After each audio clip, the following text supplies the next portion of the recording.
السلام علیکم ملګرو. جنید خان ما امید دره بټول مرګري به روغ جوړ څنګه بختور روزه راغلی په موږ باندې روزي حواله سره یو شارټ غونټ ویډیو را سره شریک کوم چې د روزه کې الله پاک څومره انعامات انسان لور کوي نو دا غي حواله سره یو شارټ غونټ ویډیو شریک کوم. ویډیو مکمل وګورئ او د ثواب په نیت باندې مخکې ملګرو سره ضرور شریکئ. ګور روزه کال کې وزل راځي د روزي وي او هغه ډیر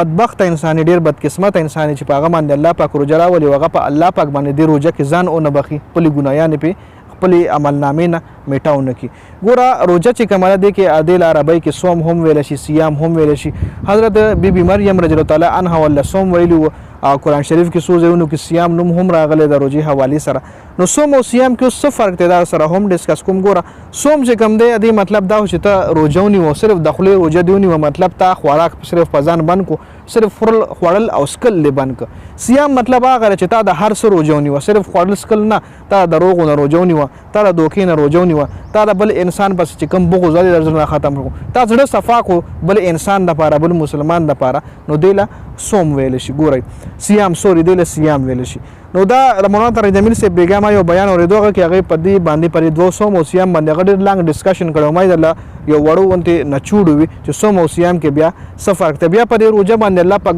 ګوره څومره ډېر انعامات ورکوي. روزه کې چې ګوره یو انسان کله روزيونی سي مکمل روزيونی سي یو مسلمان مکمل روزيونی وي تراویح مو کې او صحیح روزيونی وي دا نه چې صرف داخلي روزه غنی ولي او صرف په ځان خوراک بند کړي هغه هر څه بند کړي زړه صفا کړي او ټول روزه صرف او صرف د الله پاک عبادت وکړي. نو دا رمضان چې کوم اخرنۍ شپه وي د اختر شپه په هغه شپه باندې دا انسان الله پاک دای صفا کړي لکه څنګه چې یو ماشوم پیدا شي د ګنایا او نه پاک. ول یو انسان که شریفاز روزه او خوړه مطلب پکاسه او خوړه سه بیماری نه وي یا اسی بس عمده صفات روزه او خوړه نو کده بیا تر قیامت پورې وای روزونه سي نفلي روزه کنه خود د فرض د روزه عمر ثواب دل نه ملاويږي. د فرض د روزه دومره اهمیت ته دومره فضیلت ته دومره ډیر ثوابونه د فرض د روزه که یو انسان میس کا پکاس باندې او خوړه نو که بیا د ټول عمر ټول کالم د روزونه سي خود د فرض روزه عمر ثواب دل نه ملاويږي. دین علاوه ګوره څومره ډیر انعامات الله پاک د رمضان په میاشتو کې فرض چې کوم دی تاسو وګورئ د فرض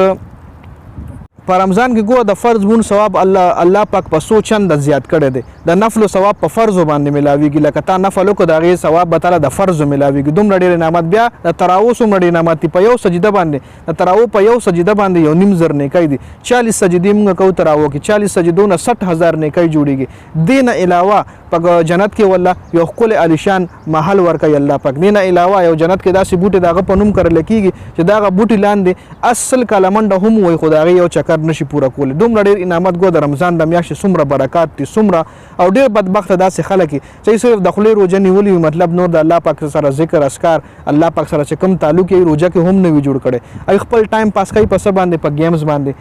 په ټیک ټاک باندې په پبجی باندې وغیرہ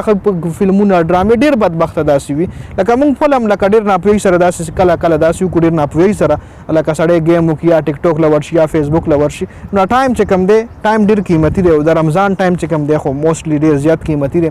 نو موږ له پکار چې دا ټایم موږ قیمتي کو الله پاک رضا کو دا موږ سره چانس ته غوړي دا روزه چې کوم دا انسان سره مسلمان سره ډیر غټ چانس چې کال کې راشي په انسان باندې څنګه چې تاسو لموي ډیر بدبخت بدقسمت انسان چې په هغه باندې الله پاک روزه راوړي هغه په الله پاک باندې خپل ځانونه بخي. نو دا یو شارټ غونټه اوسو خبرې وي ما زده کړې ما تاسو سره هم شریک کوم د مولانا طارق جمیل صاحب نه